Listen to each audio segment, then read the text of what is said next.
Good evening, everyone. It's Sunday night. It's 7 o'clock. It's the Absolutely Live interview. I'm your host and creator, Greg M. Tonight we have a really special guest. His name is Mike. He does the Rock the Mic podcast on a whole bunch of different outlets. And Mike is a guy who knows a lot about hip hop. He knows a lot about music. And so I decided to go a different route. Normally I'm a rock and roll guy, but I decided, hey, I need to know a little bit more about hip hop and who's a better person to go to than Mike, the creator and the host of the Rock the Mic podcast. So without further ado, I'm going to go ahead and see if Mike will go ahead and hop on this podcast here. Hang on 1 minute. Mike's usually the host of his show, but we're going to ask him some questions. Hope everyone's having a good night. And by the way, like I do all the time, if you know anyone at Hint Water, make sure you let them know. Hello. And I'm a Hint Water fan. Hey, Mike. I'm a Hint Water guy, and if you know anyone at Hint Water, please tell them they need to go ahead and be a sponsor of my podcast. How you doing, Mike? I'm doing good. Can you hear me okay? Yeah, I can hear you okay. You hear me all right? Yeah, I can hear you good. How are you? I'm good. Thanks, man. So how's everything going? Everything's good. Just on, spring break, relaxing, getting some time off of college and stuff. So all right, good. How's I'm everything happy going to in be college? here. Oh, I'm happy to have you. Thank you, Mike. Of course. Everything is going good. It was busy the past couple weeks. So I'm glad to have some time off. So I'm excited to be here, excited to talk, and I'm excited just to relax, All right, awesome. So let's get right into this show. I'm a guy who is a rock and roll guy, okay? And I love rock music. Last week or earlier on in the week, it was Metallica's 36-year-old. Master of Puppets is 36 years old, and that's really the album for me that got me into becoming like a metalhead, like bang your head kind of guy. And so that's kind of like been my trajectory ever since, like being a metal guy and being a rock and roll guy. And so I never really gave hip hop a chance, I would say, honestly. My background on hip hop is very, very, very minimal. When I was young, I would say probably like 1982 or so, 83, I think it was, when hip hop was starting to come from the underground in New York and kind of almost make its way out of the underground into the popular music culture. We had Run DMC, was like the biggest act going. And so you couldn't help but listen to them, and really kind of like almost get a picture. Like I'm a white kid from the suburbs, so I really didn't know about the life of people that were in hip hop at all. And so it almost gave you like a little picture or window into that kind of lifestyle, right? So it's something that I never would have experienced. So to Run DMC and the Beastie Boys, I'm grateful for that, because I didn't know that side of life existed, right? So I got into Run DMC a bit. The Beastie Boys came, and honestly, Mike, I thought the Beastie Boys were a joke when they first started. Like I thought it was like a Weird Al kind of thing. Okay. Like, you know what I'm saying? Like almost like a goof, because it was so different and so new and so nobody had ever been there before, And so I kind of, like that is like my idea of rap music, right? And then we got into hip hop as it evolved a bit. I kind of dropped out. I was more of a metal guy, still a metal guy, but when we approached like 1990, I think it was 92. When did the Chronic come out? 92, 93. Chronic was, I think, December 92. 92, right. Yeah. So when the Chronic came out, it was like it blew the doors off of everything, really. I mean, I think I'm correct in saying when the Chronic came out, that was when hip hop really just exploded on the national scene, and it couldn't be denied. Whoever was a denier at that point was pretty much stupid. So I heard the Chronic, and honestly, man, I heard the Chronic, and I thought to myself, this is unbelievable. Like in every single aspect of that album, I'm happy that I gave it a chance. Being a rock guy, I'm really happy I gave it a chance, because not only like from the very moment, like we always do about this time, came, the first song, that first lyric, and it was like, it pulled me right in, and I said, holy mackerel, I got to listen to this. This is crazy. Yeah. So I was looking at it more of like the whole picture, you know, of like the beats that were on it, the lyrics that were on it, the you know, the sounds that were coming through the stereo, and the hooks, and the production, and everything. It was literally like a perfect album from the beginning to I the end. couldn't Do you agree with you agree? more. Couldn't agree with you more. So, Yeah. I mean, So for me, 92. that's like my extent, my breadth of knowledge on hip hop.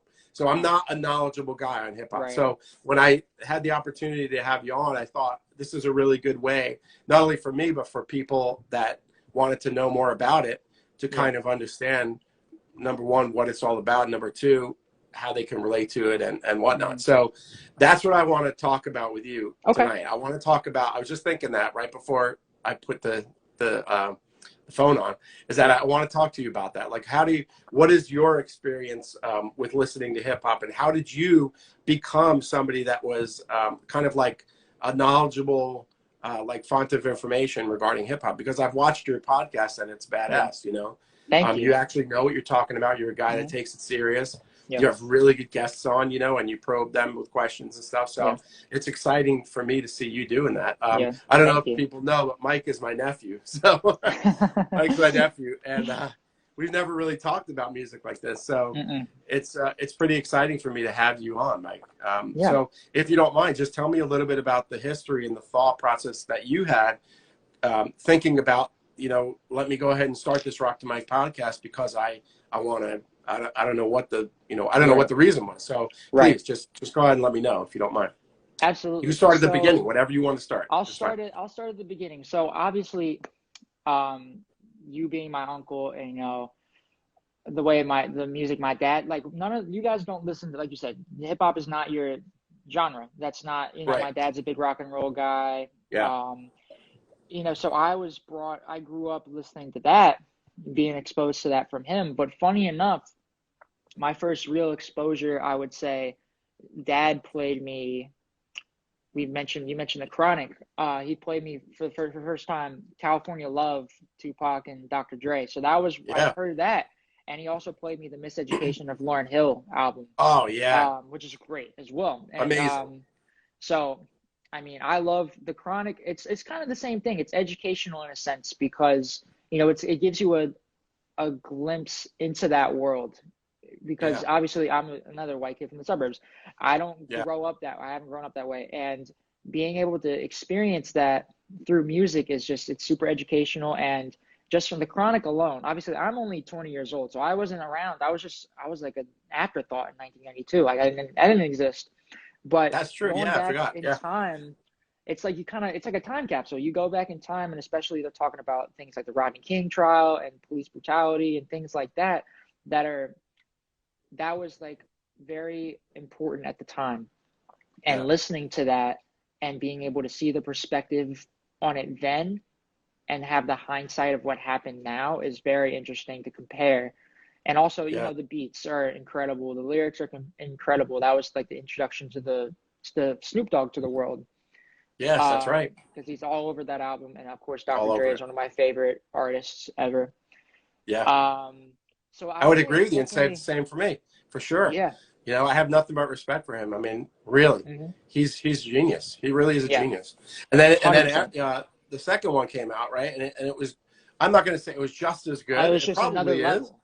Yeah, I mean, it's just like, you know, wow, like, how did he do that? Like, how did he take that to a different level? It's like insane. I couldn't tell you. People say it's like the production was like futuristic in a sense. Like, it was just like so much better than, because the Chronic, in a way, really, like you said, really broke hip hop into the mainstream. And at the time, everyone was trying to do that sound.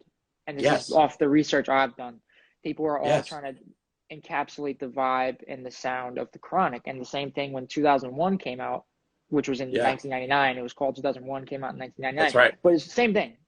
Everyone was trying to do the same G-Funk sound. Yep. So that's something that's interesting. So funny enough, you know, my dad, who's not a hip hop guy at all, in a way, introduced me to this world. And then in middle school, going into high school, when all my friends, my peers, because in my generation, that's our rock and roll, essentially. That's what everyone listens to. And I was introduced to an artist named Kendrick Lamar. and an artist named J. Cole. And those two guys, when I first listened to their two albums, Good Kid, Mad City, and 2014 Four Sods Drive, that's what made me go out on all these different branches and avenues of, I have to listen to this, I have to listen to this, and do all this homework, quote unquote, and just really educate myself on the world of hip hop. And I will say I'm a fan of all music as well. I know a lot about hip hop, but I'm a big fan of a bunch of different other bands and singers and all that stuff. Like I love Fleetwood Mac, I love the Beatles, Michael Jackson. So I like to think I'm pretty well versed. Yeah, no doubt. Now, when you kind of like branched out with Kendrick Lamar and stuff like that, I mean, did that branch you out into something different? Did that branch you out to different avenues of hip hop? Oh, 100%. Absolutely.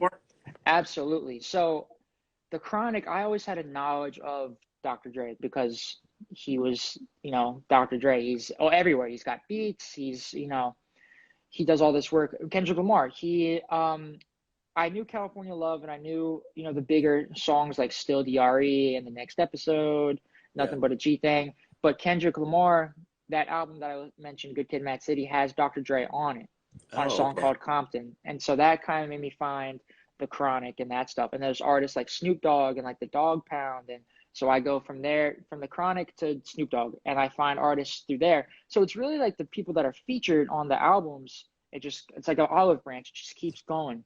Like a family tree almost. Absolutely. And the Tupac song I mentioned, California Love, is on an album, All Eyes on Me, that has artists from the East Coast, like the Wu-Tang Clan. So then that takes me to this whole, there's Jay-Z, there's all these people on the East Coast. So it's just you got people in Atlanta, like Outkast, you've got people out South. It's just like a never-ending tree, a family tree of hip-hop. And so do the styles of those people that are on those branches, do they really vary, or are they kind of like the same, down the same avenue? I would say they definitely, hip hop is a very diverse genre of music. I would say, you have people that are more like production oriented, like a Dr. Dre or like a RZA from the Wu-Tang Clan, or a DJ Premier, that like their talent and they really hone in on the beats. So that's something that they're like a producer first. And I'll say for Dr. Dre, he's kind of a producer first, rapper second. And then you have people that are more rappers, like Jay-Z is a rapper. And like you have people that can do both successfully, like Kanye. He's someone he's a great producer, great rapper. And, with each subgenre, I'll say, because West Coast hip hop is like, everything in LA and Compton and all that stuff. That's like its own little subgenre, and you can hear the sound, like it's like the G-Funk that Dr. Dre kind of birthed. You listen to stuff in New York, like the Wu-Tang Clan and Jay-Z and Notorious B.I.G. It's more aggressive and like boom bap is the word people use, and just simplistic lyrics and beats. Is it more focused on the beats rather than the lyrics on that? I would say it's more focused on the lyrics, definitely. I think if you're a New York rapper, your talent is probably going to be lyrically and your delivery and things like that. It all kind of depends. I think everyone in every area has their own little avenue. Like, there's people in New York that are more production oriented. There's people in LA that are more lyrically oriented. But it's all in the sound, and you can hear it in their deliveries and in the production, and everyone has their own kind of variety of ways they approach to making music, which is something I think it's similar to rock and roll. Everyone, no band is the same. So it's the same thing with a rapper. No rapper is the same. That sounds, that's a good explanation of it for sure.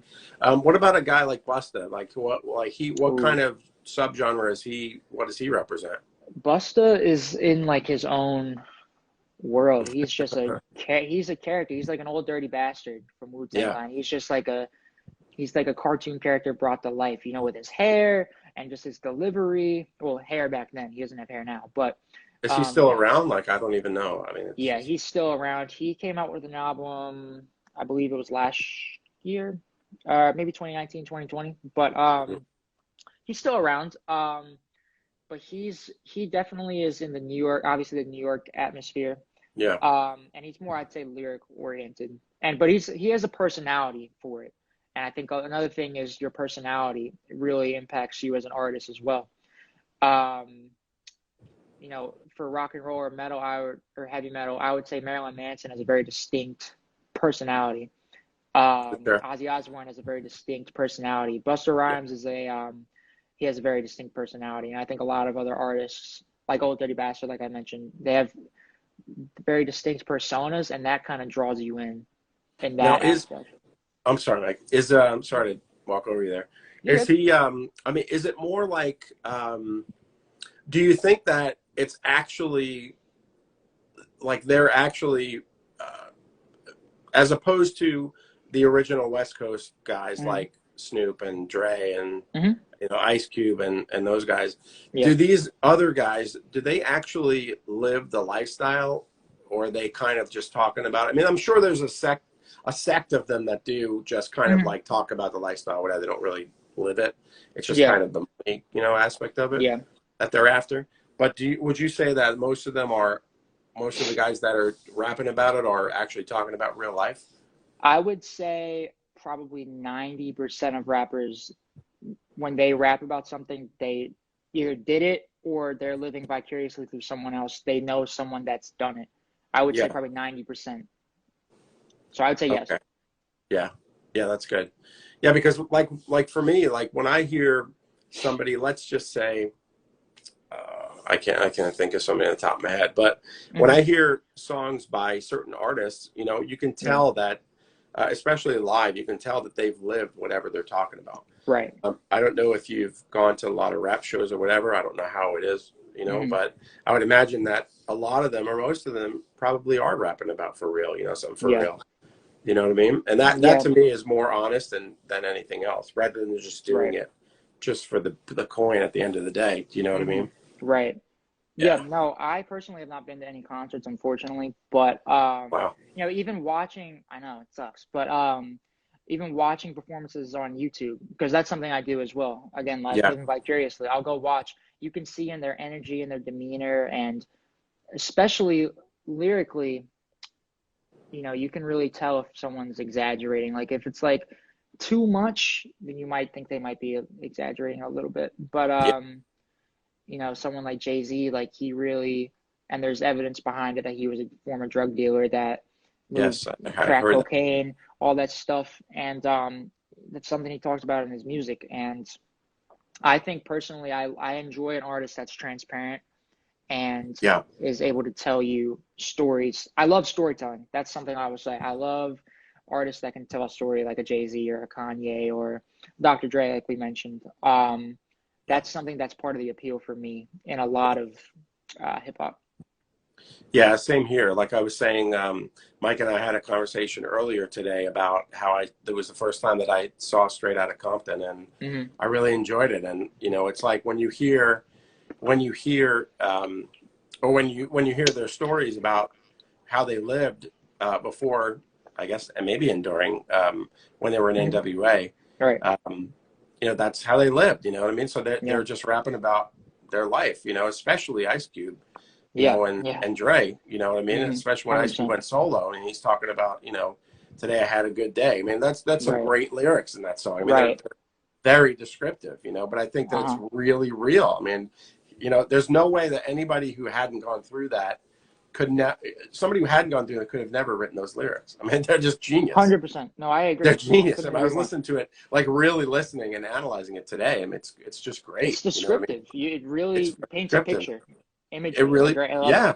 It's like Snoop, you know what I mean? It's Yeah. like, listen, this guy's rapping about exactly what he knows about, Yeah. what he lived and the stuff Yeah. that's going on in his life. So when you listen to music, Mm-hmm. when you're listening to rap music, I mean, how do you feel about it? How does it make you feel when you're listening to that stuff? Because music, at least to me, is all about feel. And Right. so how do you feel how does it make you feel when you're listening? That's a good question. I think it would depend on kind of the vibe of the song because I agree with you. It's all about feeling for me. Yeah. So when I would listen to, I listened to a song about Jay-Z, for example, telling a story about his past. Yeah.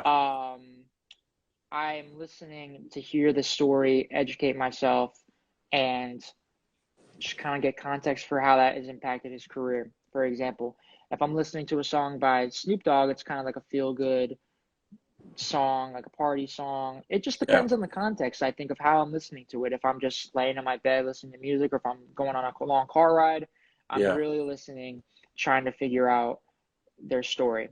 If I'm hanging out with friends, playing basketball, whatever it may be, and there's just music playing in the background, it's really just like a soundtrack to life, Right. essentially. Um, I just definitely think it depends on the context of where you're listening to it, who you're listening to it with, how you're listening to it. For sure. Um, that's my thoughts on that. Sounds good. Yeah. There Yeah. was one of the folks that's watching right now, Dance Music Diva. She says, listen to the Oh song yeah. Nobody by Nas featuring Lauryn Hill. I haven't heard that Yes. song. How is that song? I don't know if I've heard that either. I think that might be a newer one. Oh, Might okay. be on his newer album. I actually haven't heard it. Yeah. I haven't listened to any Nas albums in a while, but that's my mom's friend, Amy. So Oh, hey, Amy. hi, Thanks so Amy. much for hanging out. Yeah. Lauryn Hill, you had mentioned Lauryn Hill before. When Yes. I first heard, it's funny. There were three best song written. She says, "All right, we're gonna have to check it out. I'll have to check it out." Yeah, I'll check it out. There was that year. I think it was. I don't remember what year it was. 1999. I think Miseducation was 98 or 99. Yeah, 98 or 99. I was trying to think because that year there was three like exceptional albums that came out Yeah. at the very same time. You had Hmm. Miseducation came out. You also had Madonna Ray of Light, which came out. I'm not a Madonna fan, but that album Yeah. is unbelievable from beginning to end. Hmm. And then you had Supernatural by Santana that came out. All those three albums came out within, I think, weeks of each other. And I don't know if you've Right. heard Supernatural, but it's I don't phenomenal. think I've heard It's an that. I might have heard incredible the album. Madonna And one. Ray of Light, you gotta listen to that. It's phenomenal. Okay. I I'll write it am down. the furthest thing from a Madonna fan, honestly. But when I heard that, I don't know how I heard it or who I heard it with or whatever. It was a chance thing, and Yeah. it's phenomenal. It was almost like me listening to The Chronic. I mean, I had no Game changing. intention at all of listening to it, and there I was jamming out, like we always do about this time, and I was hooked immediately. Yeah. And All right. ever since then, it's one of my favorite albums of all time. But yeah, it's you never know with music. It's all that feel. It's all Once you about the get that feeling. feel, yeah, it's like it hits you. It knocks you over sometimes. There was a couple 100%. of other albums that, Miseducation, like I was saying, that one, I heard It's a that great one. album. Oh my God, it was like I said, this is Phenomenal. sensational. Like, Yeah. wow. And she did it all herself, essentially. I know it. Yeah. And the funny thing is, I think she made one other album, which was an unplugged album. It was unplugged, and then she never made another and that album. was it. Yeah. I think And that the she was Fugees done. never made another album either. She was part of Correct. the Fugees. Right. Exactly. Yeah. I think they made The score. Fugees. Yeah, they made the score, right? And then That was I'm not 96. sure. Yep, I believe you're right. But I don't know if they made another one after that. I'm I not don't sure. think they did. But the other guys went on to make other albums. And whatever. Wyclef, of course. Yeah. Yeah, Wyclef made some stuff, and Yes. but I'm shocked that Lauryn Hill. She's so freaking talented. I'm just She's shocked so that talented. yeah, I think she had some Yeah. children and stuff, and maybe she just decided, hey, you know what? It I'm might out. be that. I know she had some problems with Wyclef. Oh, did she? So that might Okay. have had something to do with it, kind of taking a step back from the music industry. But I think a majority of it would be kind of towards her children. Maybe, yeah. No, this song will explain that. So maybe that song Oh, with okay. So Nas we gotta kind of listen to talks that about song. that. Yeah, 100. I Yeah. gotta listen to it. Yeah. Yeah, we'll have to listen to that because I always wondered about that. Because here you Me have too. this genius of a individual making this landmark album. To me, it's a landmark album. It's sensational in I every would way. agree. Yeah. And then she just kind of disappeared. I mean, Yeah. she's still around. I mean, she's still a legend. People call her a legend, of course. I would say she's a legend. But she made that one album, and it's just. I wish she would make more. I really do. Yeah, I wish. Me too. Me too. I think Kanye West has even said that he wishes Lauryn Hill didn't retire. Yeah, for sure. I mean, I think that's representative of a lot of hip hop fans and music fans as well, because that album is not just rap; it's R&B. Right, exactly. There's a lot of taps nice into all flavor. sorts of different elements of music. Yeah, for sure. So I wanted to ask you, and it's funny that she said something about Nas featuring Lauryn Hill. Yeah. How do you feel about collaborations in hip hop? I love it. I think with a lot What are of some of your collaborations, favorites? That's a tough one. Yeah, that's a crazy question. I know. It's a deep question as well. It I is. think just on a surface level, collaborations in music in general, let alone hip hop, I think are great. I'm not only for exposure of one fan base to another artist. Yeah. For example, if we're talking about Dr. Dre and Snoop Dogg, Dr. Dre fans might be listening to it and be like, "Who is this guy? I've never heard him Yeah. before." Because Snoop Dogg was, unknown at the Unknown. time. He was a Yeah. brand new rapper. Yeah. So it's exposure for one, and two, it really brings out the best in each other. I think if a collaboration works out well, I think it really brings out the best in Yeah. each artist. Some off the top of my head, there's a song, Jay-Z and Notorious B.I.G., Brooklyn's Finest. That is Mhm. a great track that really showcases kind of the lyrical ability of the both of them. And also, they were friends outside of music. So it also showcases the friendship. And I think a lot of great songs showcase the camaraderie in and outside of music. And so I would say Brooklyn's Finest is a great song by Jay-Z off his first album that really showcases that. Yeah. Well, you mentioned California Love earlier. So that's California another one. Love is another great example. It is. Just like two powerhouses of the Yeah. West Coast hip And hop that's a scene. great song. That's a great song. Absolutely. I think Yeah. that's a great example as well. The Wu-Tang Clan, I mean, there's 9 rappers in that group, so every song is a collaboration. So that is True. another thing. Those are brothers in and out of music that, um, especially Ghostface Killah and Raekwon. Those are 2 rappers that part of the Wu-Tang Clan that, um, I would say when they collab together, it's their best work. Method Man and Mary J. Blige. That's another thing. When rappers and R&B artists Yeah. collide, that's something that I think is great. And I think Lauryn Hill is a good example of that. I know I haven't heard Nobody, but there's a song by Nas called If I Ruled the World, which features Lauryn Hill. And that's Mm. like just the blending of those worlds is another thing I really appreciate. I love seeing different genres kind of come together as Yeah. well. Like back in, I'll be old again. Back in my day, I'll talk about Run DMC and Aerosmith when they did the remake of Aerosmith's Walk This Walk Way. This Way. Yeah. It was Great so example. unbelievable at the time. Mm-hmm. It was like nobody was doing that. Nobody. And again, like Yeah. I told you about how I felt about Beastie Boys when they first started, I was like, this has to be a joke. Right. It just never happened before. So that was my take on it. I was like, Right. really? Aerosmith and Run DMC? Like, I like both of them, but that's so weird. I thought it was And it kind of worked like well a together goof. too. What's that? I thought it worked well, the 2 of them. It worked great. Yeah, Yeah. it worked great. So sometimes you I just love never seeing know. that. Yeah, you never know about that. Mm-hmm. Yeah. So, Mike, tell me about the podcast, that you have. If you, just go ahead. If this is like a commercial for your podcast, I would love for you to talk up your podcast, man. Go ahead. You have an opportunity Okay. to do that. Yeah, Absolutely. go ahead, man. I'm going to take my AirPods out quick because they're about to die.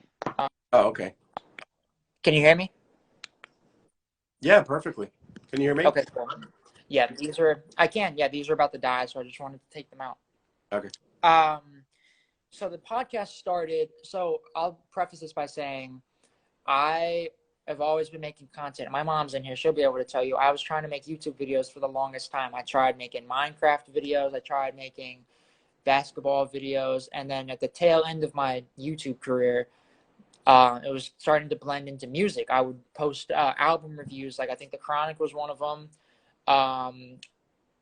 50 Cent, Get Rich or Die Trying, Kanye, College Dropout, Kendrick, Good Kid, Mad City. So I was starting to get into this world of music in terms of content creating. Yeah. And then when I got to college, I decided I wanted to pursue a podcast. So this is pre-Rock the Mic podcast.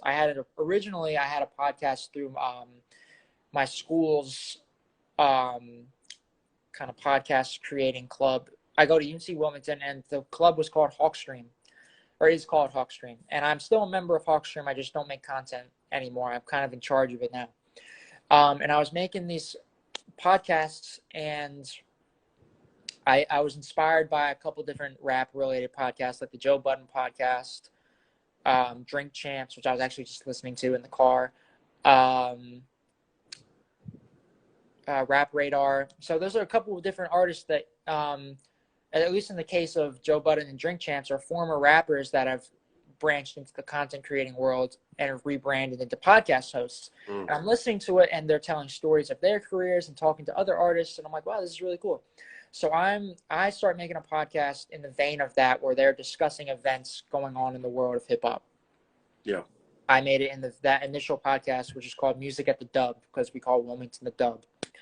I was making music or a podcast in the vein of that, and I didn't really like it. I didn't like how I don't know. I just wasn't really a fan of how it turned out. Yeah. And then I decided to rebrand into the Rock the Mic podcast, which eventually became me. Like now, this is an interview show.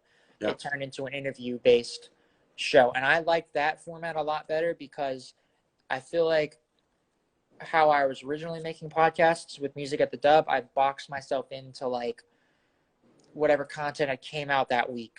Yeah. For example, and I wanted to talk about more than just in recent news. So yeah. By interviewing artists, I could really touch upon all the bases, which is something I do on my show. I really backtrack and do my homework and start from the word go, essentially. And I really find out everything I can about the artist. And I try to just talk to them about their careers, because essentially, like you mentioned, this is like a commercial for my show. Yeah. It's like a commercial for their content. When I interview them, that's what I try to tell them. Like, listen, this is a platform for you to expand your audience into a new demographic. By tapping into the podcast scene, you're able to talk to people about, or talk to me about your music, and then that in turn shows people about the creation of your content and how you got there. And it's like a commercial, and I just really enjoy talking about music, and especially with artists. That's something very exciting to me, being able to talk to different artists about the music making process, as opposed to talking to my friend about music, which is nothing wrong with that. But being able to talk to an artist about their music is very exciting. And I'm it's sure fascinating, right? Yeah. 100%. For sure. Yeah. So where do you see the podcast going? Like, is it just something that you're doing for fun? Is it something that you want to do like as a full-time endeavor at some point? I mean, what do you feel about it? Oh, I definitely would say that the podcast is something I want to do full-time. Post-graduation, I would like to do something working in radio, not necessarily as like a disc jockey or a host or anything like that, but maybe something behind the scenes like promotion or, technical directing or something of that nature. But I would love to continue the podcast, to continue to talk to different artists, eventually branch into people that worked in the industry that I follow and adore. For example, I interviewed someone recently that this hasn't came out yet. There's a rapper from Harlem. His name is Mace. You may have heard of him. I'm not sure. Yeah. So Mace was part of this group called Harlem World, and I just interviewed somebody from that group. So I was able to get all sorts of different introspective looks from his point of view on music that I've been listening to since senior year of high school. Yeah. And I have somebody lined up that did a lot of extensive production work with Dr. Dre. He actually helped on the Chronic. I'll show you about him after this. I can send you a text or whatever. Sure.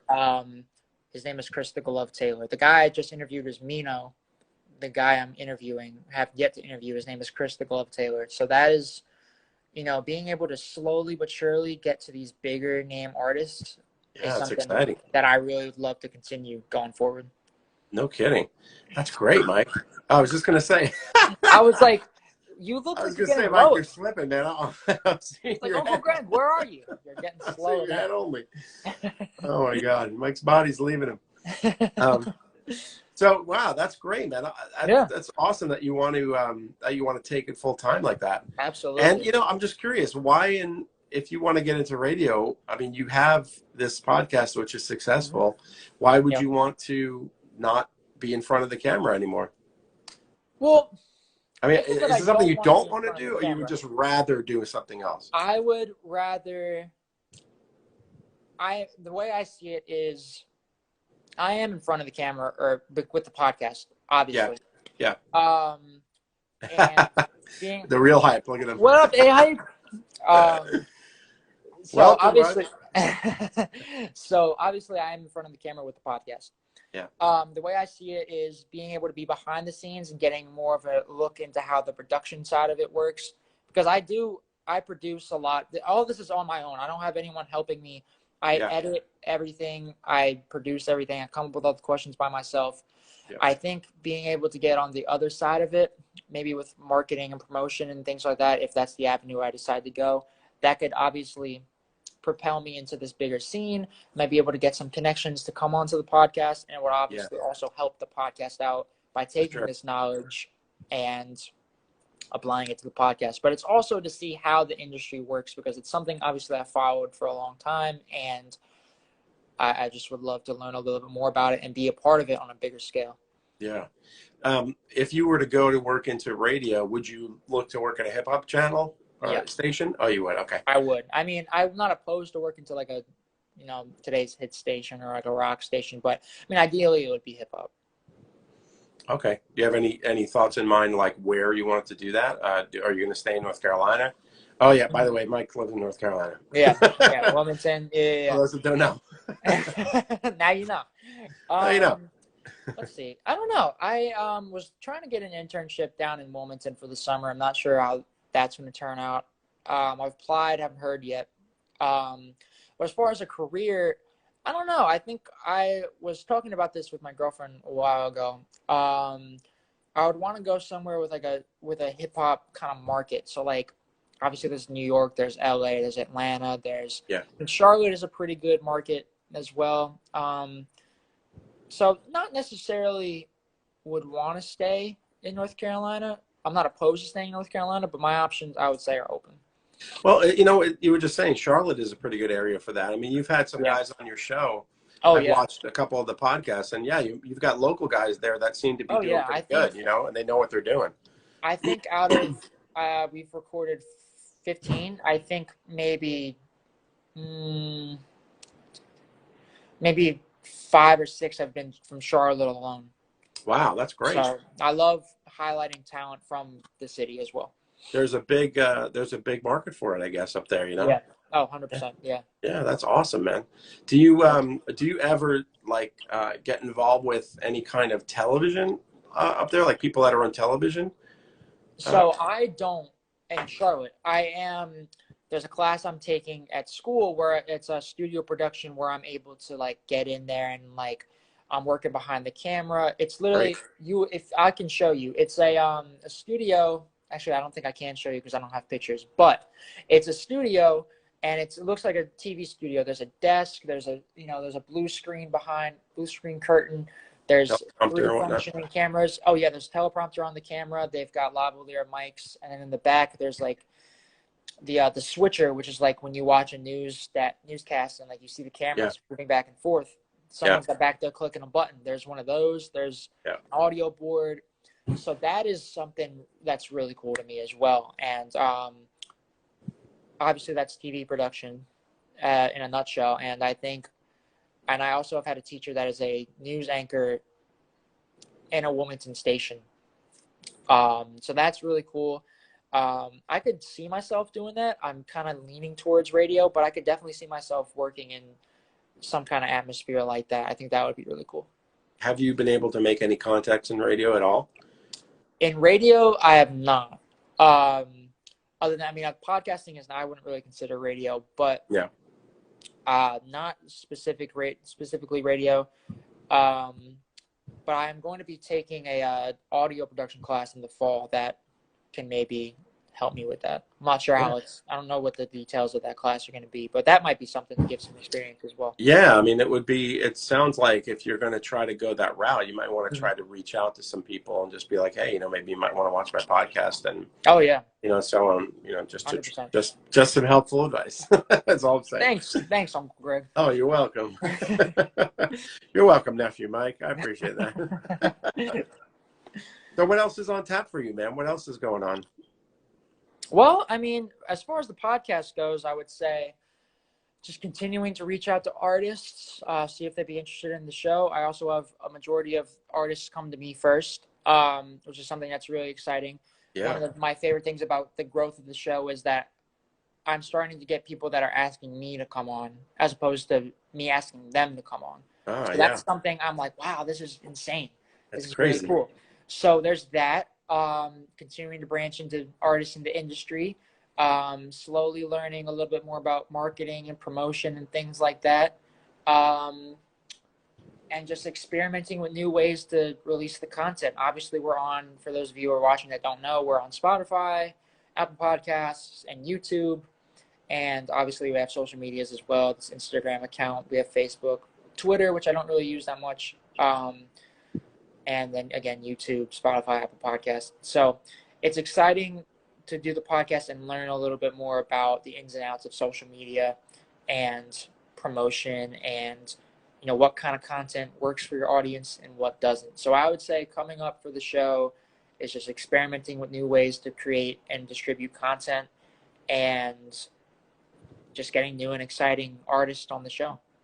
So the people that are reaching out to you, are they just DMing you on Instagram and stuff, and they're just like, hey, I want to, I want you to, interview me or whatever? And it's kind of like so when I'll say when I reach out to someone, I'm like, hey, I have this podcast, I would love for you to check it out and maybe come on the show.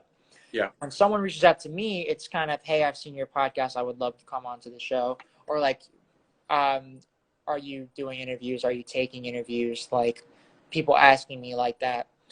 So it's it's like the podcast, it's super casual. Obviously it's serious and it's kind of business, because like I'm taking my time out to listen to your stuff and create these questions and then edit the content and distribute the content. So it's not like a joke rapper, like a quote unquote joke rapper, or like someone that's just doing it for fun is coming to me. It's people that really want to push their brand and push their content. And I mean, if they take themselves seriously, then I'm going to take them seriously. And it's just really exciting to see people who have the same kind of hunger and drive as I do with creating content, that want to work with me and get their stuff up to another level. Now, what's your selection process like, as far as going through these emails and people that are contacting you? Is it something where you just take on whoever's messaging you, or are you kind of more selective? And now, well, how long is it? Okay, two-part question. Sorry. Okay. How long has it taken for you to get to that point where people are asking to come on? And then part B, what is your selection process like in your mind? What are the things that you like to look for? I think you just told me that, but like, what are the things that you look for? Because if somebody's wanting to watch this, and they want to go on, like, what should they do in order to be on? Okay, so I'll answer part B first, because we kind of were just talking about it. Yeah. Obviously, my selection process, I would say, if they're serious about their craft, obviously, they're not wasting my time. I'm not going to waste their time if they don't waste my time. Yeah. And if they come, obviously, if they ask me, most of the time I will say, that kind of answers part one. Yeah, most of the time if someone reaches out to me, I'll say yes. But honestly, what it ultimately comes down to is if I like their stuff. Yeah. If I don't like their music, I'm not going to expose my audience to that. Right. And I have a short list of people that I've reached out to, or I've had in mind that I want to have on the show. It's probably like 20 people deep. So between people reaching out to me and me having people in mind, it's about 20 people deep. Mm-hmm. And it's a bi-weekly show. So that is I'm pretty much set as far as content for a while. But I would say it really all comes down to, it comes down to their drive and determination and their level of professionalism, but also just honestly, if I like the content, like the music. And then I pretty much will say yes to anybody if I like their stuff. So now, what about as far as talent level is concerned? Because let's be honest.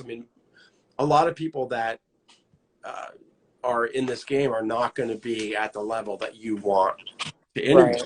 Right. That's just the honest truth. You're not going to throw up somebody who is, I'm not dissing seventh graders, but it sounds like a seventh grader. Right. Who really has no idea what they're doing. Yeah. You're not going to be interviewing them. So to you, like, what's the standard? How about that? What's the standard on what you would consider maybe putting out there? Well, I definitely think this is something I've lived through and learned, because I won't say names of anybody that I've interviewed. But no, of course. Some have not been as good as others. Yeah. And because of that level, why I say professionalism, you know, people that don't, and when I ask a question, they will be like, yeah, or no. It's like, you need to come like you want to, because at the end of the day, you're promoting your content. This is as much as a job is for you, much as promotion for you as it is for me. Right. So you have to come like you want to be there. Like a job interview almost. Like a job. You gotta want it. And that's why I say professionalism, because I've gone through interviews that are not good interviews. Yeah. And it's really only one or two. Most people are eager to talk about themselves because, yes. I mean, who doesn't like to talk about you more than you? So Correct. most people are eager to talk about themselves. Right. Just some people are not as well spoken. This is something I talked to Grandpa about when this specific episode came out, and he was like, listen, you can't have people like that on the show anymore. Yeah. And it was a learning experience. And a lot of this podcast is learning. You just kind of trying to like throw shit at the wall and see what sticks, kind of thing. Exactly. Whatever works, I would say. Yeah. Yeah, and that's funny that you say that about Grandpa. Yeah, because I could see him totally saying that. Yeah. I call him and he's like, I'm like, hey, so did you listen to the new podcast? He always has Chris, or I'll say had, because I'll tell you a quick Grandpa story. I don't know if he's watching, but I'll tell you a quick Grandpa story. I told him about this idea I had, and he was following the initial podcast, like I mentioned. And I told him how I wanted to kind of branch into interviews. And he was like, I think you'd be great for that. Blah, blah, blah. I do the first one, and he sends me an email back after I sent him the link. And he's like, Michael, you need to be cognizant of your ums and uhs and things like that. And he's like, work on your body language and your eye contact and things like that. He's like, I think the exact word was, you need to watch this back with a critical eye, was I think the exact words. And I'm sure you could hear him saying that. Yes, absolutely. I've heard it a million times in my own life. So he said it was good. The questions were good and thorough. Your interviewee was well responsive. Was well spoken, seemed like he knew what he was talking about. You seemed like you knew what you were talking about, but it was little things. Yeah. So I sent him the second episode. I gave it a couple days. I call him and I'm like, hey, did you check out the second episode? And he's like, let me ask you he's like, what do you think? What did you think of this episode? And I was like, honestly, like I told him the truth. I was like, I didn't think it was that good. I think I had to like bait him into continuing to answer questions. So like, I'd be like, oh, so do you like water? And he'd be like, yeah. Oh, I see. I'm like, so what's your favorite brand of water? Like, right. Like things like that. So like trying to like get a hook and like really hook him in. It was a lot of that in that interview. And I told Grandpa that I was like, I feel like I was just like fishing for answers, and I could feel myself getting kind of irritated and like tense. Yeah, I could feel, I could feel my face getting red, I could feel my body getting tense. And I'm like, so I told him that, or whatever other criticisms I had for myself and the episode. I'm like, so what do you think? And he was like, couldn't agree more. And I was like, okay, so that's something I need to. He's like, so were you planning on having this guy back? I was like, well, I mean, he's my friend from high school, and like, he's a nice guy. He's like, don't let them waste your time. He's like, if they're not going to be well spoken, if they're not going to take it seriously, don't even bother. Yeah. And he's like, and anybody else that's like that, don't even give them the time of day. And that's something that stuck with me because, that's with my process of picking people. Right. I keep that in the back of my mind. Yeah. I don't want Grandpa to come back and say, this sucks. But I will say that he doesn't really watch them from a critical eye anymore, because he's like, I don't need to give you critiques anymore. You've gone through these trials and tribulations of good episodes and not necessarily bad, but not as good episodes, and you've learned what works and what doesn't, and you've got it. Like, I think it was maybe at the latest episode 8, and he was like, it clicked with me. You got it. Good. I don't have any more critiques for you. Good. But that's something I don't even know how we got on the Grandpa subject, but that's all right. But that is something some great advice that I've learned and that I've kept in mind over the course of this show. Yeah, one of the things that he told me, and that I learned because I did go to broadcasting school. And one of the things that I learned was you have to really watch out for those. I mean, because it's really like that. Like I just said, I mean, the I means, the you knows, the ams, you know, stuff like that. It's really easy to fall into that pattern because that's how people talk. Right. So it's difficult you have to really be cognizant of it.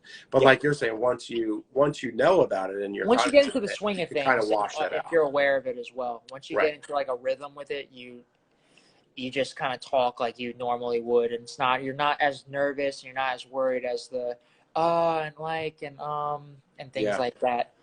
And here I go saying a lot of times the people that you're interviewing don't know that kind of stuff, so it makes it not everyone's professionally trained. I've had a lot of people say that my show is their first ever professional interview in terms of music. This is the first interview that I've done about my music. And that's something I think is really cool as well. I've given these guys their kind of first chance in this thing. And I mean, you wouldn't know watching a lot of them because they're so well spoken. And I think that's something, like I said, I keep an eye out for that because of what Grandpa said. I try to find people that represent themselves and their content well. Exactly. It's funny because I would say in the rap and hip hop lexicon, that is something that it's difficult. That's difficult to maneuver because you have a lot of folks that are, rappers and people that hang out with rappers, and it's just part of the way that people speak. See, like that. It's just part of the way that people communicate, and it's not good, bad, or indifferent. It just is what it is. But as the broadcaster, as the broadcaster, the person conducting the interview, you can't do that. So it's difficult to navigate for sure, especially for a person like you who's got that type of show. So that's a challenge for sure. But I think that you do really well with it. Thank you. You're welcome. You're welcome. I want to see if we're getting to the end of this. I want to see if, and I appreciate you coming on, Mike. I really do. Of course. Very Thank you for having me. Oh, you're welcome. I wanted to see if Dance Music Diva and some of the others have questions. You said her name is Amy? Questions.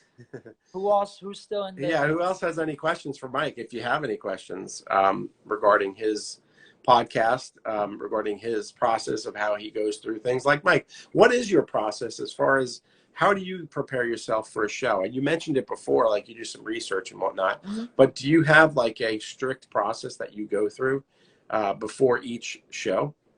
Yeah, I wouldn't say it's strict, but what I try to do is a lot of the times, a lot of artists I've had on the show are friends of mine that I've followed.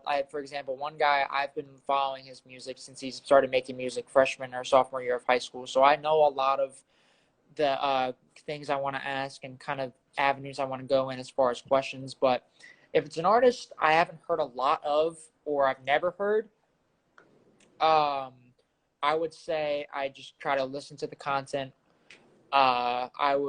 I just kind of go back, try to find their earliest release and kind of go from there.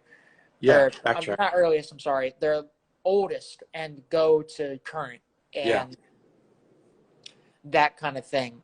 Just try to do some homework, like I say.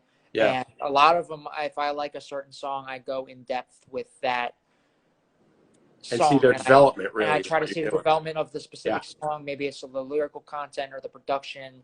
It just kind of depends. So the process is I listen to the music and it kind of just goes from there, and it kind of just flows off the tongue from there. That's something that we have in common regarding both of our shows because I do the same thing. Like I'll go and I'll listen to their earliest to their most recent or vice versa. Right. And I try to see compare. Yeah, I try to see the development of the artist. Yeah. Like last week, for instance, I had Alex Calise on. Right. And Alex, I've known Alex since she's 18 or whatever. She's 36 now. And I remember her when she was just starting out with her former band. And I remember the album that she put out with that band. And I remember the first album that she put out as a solo artist, all the way up to her most recent release. And it's really interesting how you can see the development, the development arc, how it goes. Right. To where they've they were to where they've gone and to where they are where now. they are now. That's That's very one of my favorite interesting. things about it. It's very interesting, yeah, to do that. And it happens with most artists, I have to say, because the fellow that I had on the first time, Jason Ricci, same thing with him. I mean, it's like, you know, usually when an artist or a band starts off, and I've learned this from being a musician myself in many bands, and then being a real fan of music, usually when it all starts off, they're full of piss and vinegar. You know, it's like they put out something that's just very aggressive, very off the cuff, very, you know, just kind of not pigeonholed at all. And then they kind of go from like, you know, the world is theirs to kind of like this, and they kind of travel, more and narrow, they open up a little bit more, you know, and as they get more comfortable, it becomes more comfortable to listen to. You know what I'm saying? Most of them do that. I agree. I would agree with that. Yeah, it's interesting. It's a very interesting dynamic that happens with bands or musicians. In this case, rappers too. Miss Music Diva says, "Would you like to break new music?" I like that question. It's a good question. You mean like finding new artists and like what? I think that's what you mean. Is that what you mean, Amy? It's Amy, right? I think that if that's what you mean, yes, I think that would be really cool. Being that first person to discover somebody and kind of show them the world of that's a great scene. I think that would be really cool. No doubt, that would be great. Yeah. Know anybody? Let me know. I will. Yeah. All right. So she says that yes. would So be yeah. something. 100%. Yeah, for sure. That would be something very, very. That would be fun for sure. And then you see them blossom into whatever they're going to blossom into. All right, so we're going to wrap it up, Mike. It's 7:57, like I was telling you before. They give you an hour to do these things on Instagram. But I have to say, thank you so much for coming on. It was really informative. I appreciate it. And I'm looking forward to your future as a broadcaster. I'm looking forward to listening to more of your podcasts. And I wish that you would do the same with mine. Hopefully, I'll be here for a bit. Thanks for having me on, Greg. Yeah, no problem. Luckily, I'm booked all the way up until like the beginning of June, every Sunday. So I'm booked up thank for God a while. for that. So we'll be here for a while. They can't get rid of us yet. We'll be here they can't get rid of us. All right, Mike. I appreciate it, man. All right. You have a great night. And hey, I guess I'll see you sometime. Thanks, man. You too. See you. All right, brother. All right. Take care. Well, there you go. There's Mike from the Rock the Mic podcast. I think it was a really fun interview. Mike was telling us all about what he does, his process. So yeah, it's another fun episode here at the Absolutely Live interview. So I'm going to wrap things up now. Please keep listening to us, keep watching us. I want you to go if you can. I went ahead and I created a YouTube channel for us where I'm going to put these interviews up there. I've got 2 of them right now. The first one is the first one is the first episode with Jason Ricci on there. Also, the second episode with Alex Calise on there. I'm going to go ahead. Thank you, Amy. I'm going to go ahead and put this one on there with Mike. It should be up there probably within an hour or so. And you can just watch back. And if you want to talk to Mike, I'm sure you can send him a DM if you follow him. My dogs are going nuts. I guess that's the end. So anyway, yeah, please keep watching us at the Absolutely Live interview. We are on Spotify, so you could just check us out there. Just put in the Absolutely Live interview, search it. And I think you got to scroll down a little bit for a couple of other things. And you'll find it, the Absolutely Live interview. On YouTube, like I said, just go to YouTube and search the Absolutely Live interview. It will come up there. You can go on Facebook. Facebook, actually, no, I don't have anything on Facebook, so forget the Facebook thing. I just kind of wanted to concentrate on Instagram for that. So anyway, for the live show anyway. So anyway, thanks a lot. I appreciate you guys hanging out. And please tune in for the next episode. Just go onto my page here, and you'll see who's coming up next week, next Sunday at 7. And again, thank you very much. My name is Greg M., and I appreciate you being with us here on the Absolutely Live interview. Thank you.